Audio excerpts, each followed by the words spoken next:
sy arahaba tompoko lasy tompoko fahafiasanay mpanadana ianao iaraka aminay hatramin'ny farany fandarana ambany tsiliny atmosfera mitapana tsinanany Madagascar iny fa dia tsy hodrivotra malefaka miovaova kosa ny andrafitra ny toetry ny andro amin'ny faritra sisa andrivotra kosa ny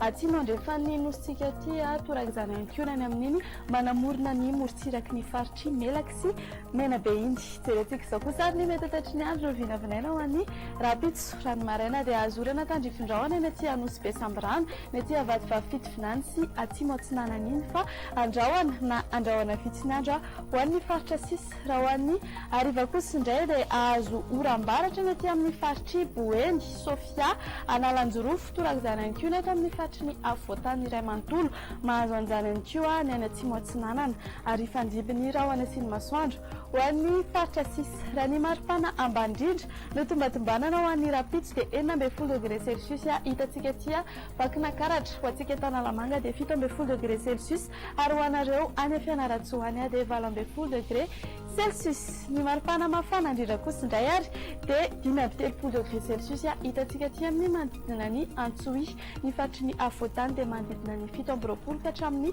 17°C amaranantsika azy ary dia toy izao ny mety toetry ny andro raha ho andreo tanàn-dehibe dia hibalika be ny masoandro any a Paris fa hifandiby amin'irahoana izany ny any a Bangkok holalovandrahoana ny any a Milan raha toa ka azy orana tandrifindrahoana kosa ny any a Johannesburg sy Nairobi toy izantsika amin'ny ireo nosy manodidina kosa dia hifandiby ny rahoana sy ny masoandro ny any a Comore fa hibalika be ny masoandro any a La Réunion ary azy orana tandrifindrahoana ny any a Maurice sy